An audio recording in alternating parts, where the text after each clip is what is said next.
अस्सलामुअलैकुम नाजरीन, आज मैं अज़मत खुदा इससे मुतालिक चंद बातें आपकी खिदमत में पेश करूँगी। नहमदुहु व नुसल्ली अला रसूलिहिल करीम, अम्मा बाद।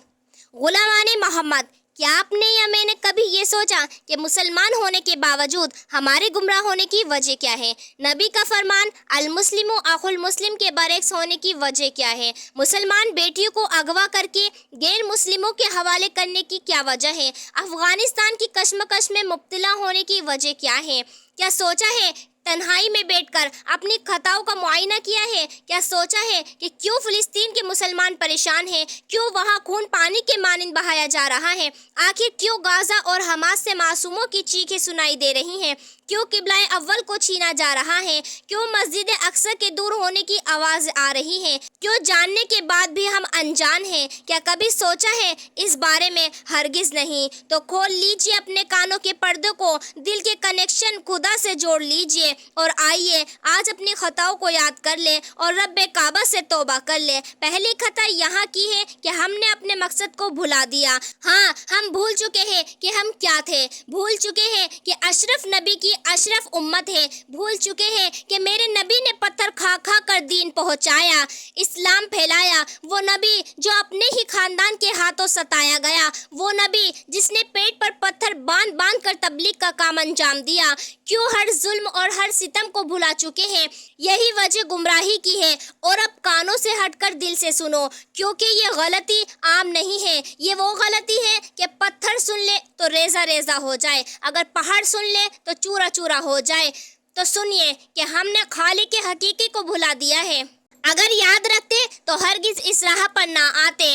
खुदा की अजमत को पहचान नौजवान, क्योंकि वही एक ऐसी ज़ात है जो जर्रे से लेकर पहाड़ तक, कतरे से लेकर समुंदर तक, ज़मीन से लेकर आसमान तक, टुकड़े से लेकर कायनात तक हर एक चीज़ पर कादिर है। अगर हम हर वक्त हर आजमाइश में इन बातों को याद रखें तो हम जन्नत के हकदार होंगे। दिल के इस हिस्से से इंशाअल्लाह कह दीजिए जिसमें याद इलाही को समा रखा है, कह दीजिए इंशाअल्लाह। कभी अपने गुनाहों पर मायूस ना हो, क्योंकि अगर गुनाहों की तरफ मदऊ करने वाला शैतान है तो तख्लीक शैतान मेरे रब ने की है। अगर गुनाहों की तरफ मदऊ करने वाला शैतान है तो मेरा रब गफूरुर रहीम है। अगर मुमतहिन खुदा है तो वही रिजल्ट देने पर भी कादिर है। अगर गिर रहे हैं तो थामने पर भी कादिर है। जब शैतान बुलाए, जब जब दिल दुनिया की तरफ माइल हो, जब भी शैतान इस्लाम को भुला देने पर मजबूर करे, दीन को भुला देने पर मजबूर करे, मोहम्मद अरबी को भुला देने पर मजबूर करे, उलमा को भुला देने पर मजबूर करे, कुर्ब क़यामत को भुला देने पर मजबूर करे, हत्ता के इस बात पर भी मजबूर कर दे कि खुदा को भुला दो, उस वक्त गौर करना कि कोई तो है जो हमसे अजाब को रोके हुए है। अगर पकड़ कर ली तो क्या होगा?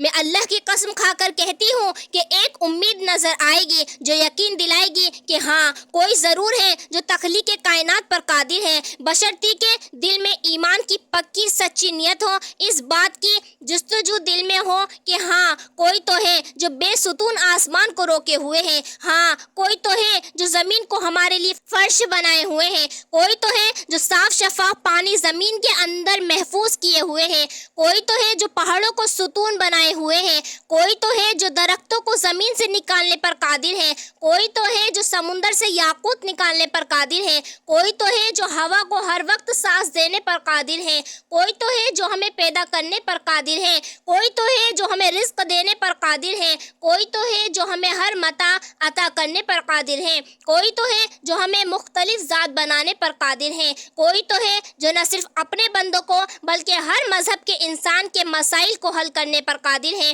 कोई तो है जो हर शे से सजदा करवाने पर कादिर है, कोई तो है जिसने इब्राहीम अलैहिस्सलाम को आग में पाला था, कोई तो है जिसने यूनुस अलैहिस्सलाम को मछली के पेट में पाला, कोई तो है जिसने मूसा अलैहिस्सलाम को फिरौन की गोद में हंसाया, कोई तो है जिसने ईसा अलैहिस्सलाम को जिंदा उठाया, कोई तो है जिसने याकूब अलैहिस्सलाम और यूसुफ अलैहिस्सलाम को दोबारा मिलाया, कोई तो है जिसने मरियम अलैहिस्सलाम से ईसा अलैहिस्सलाम को और आदम अलैहिस्सलाम से अम्मा हव्वा को बनाया, कोई तो है जिसने हज़रत आसिया को और हज़रत आसिया की बांदी को ऐसा तवक्कुल अता फरमाया कि इस्लामी इंसानियत इस पर हमेशा नाज करेगी, कोई तो है जिसने जिब्राइल अलैहिस्सलाम को आसमान से उतारा, कोई तो है जिसने फरिश्तों को खालिस नूर से बनाया, कोई तो है جس نے ہر مشکل وقت میں تھاما تھا اور تھامے رہا ہے. کوئی تو ہے جو ایک ماں سے 70 گنا زیادہ پیار کرتا ہے. کوئی تو ہے جو اب بھی ہمارا منتظر ہے. کوئی تو ہے جو ہمارے رجوع ہونے کا انتظار کر رہا ہے. اے غافلو سن لو کہ اب بھی ہمیں چاہتا ہے، کہ وہ اب بھی ہمیں چاہتا ہے، ہم سے محبت کرتا ہے. یہی وجہ ہے کہ ہر خطا پر کفارہ رکھا ہے، ہر خطا کے بعد توبہ کا موقع عطا کیا ہے. اب بھی وقت ہے رجوع ہونے کا، اپنے مقصد پر نظر ڈالنے کا. اللہ کی قسم جب وقت چلا جائے گا، جب مہلت نہ دی جائے گی تو بہت پچھتاؤ ہوگا. واپس آ جائیے، توبہ کر لیجئے، کہہ دیجئے نستغفر اللہ. حقیقاً اللہ ہمیں چاہتا ہے تبھی تو ہر نعمت سے سرفراز فرمایا ہے. اے لوگوں، رب کعبہ کہہ رہا ہے میری طرف آ کر تو دیکھ، متوجہ نہ ہو جاؤ تو کہنا. میری راہ میں نکل کر تو دیکھ، راہیں نہ کھول دوں تو کہنا. میرے لیے بے قرار ہو کر تو دیکھ، قدر کی حد نہ بڑھاؤں تو کہنا. میرے لیے لٹ کر تو دیکھ، اپنی رحمت کے خزانے نہ لٹا دوں تو کہنا. میرے خوف سے آنسو بہا کر تو دیکھ، مغفرت کے دریا نہ بہا دوں تو کہنا. مجھے اپنا رب مان کر تو دیکھ، سب سے زیادہ بے نیاز نہ کر دوں تو کہنا. وفا کی لاج تھام کر تو دیکھ، عطا کی حد نہ بڑھا دوں تو کہنا. دستے دعا اٹھا کر تو دیکھ، خوشیوں کے پھول نہ برسا دوں تو کہنا. لہٰذا میری سبھی مسلمان بھائیوں اور بہنوں سے گزارش ہے کہ میرے الفاظ کو اللہ کے لیے ضائع نہ کرے، عمل کرے، اور میں بھی کروں گی انشاءاللہ. وما علینا الا البلاغ المبین. السلام علیکم ورحمۃ اللہ وبرکاتہ.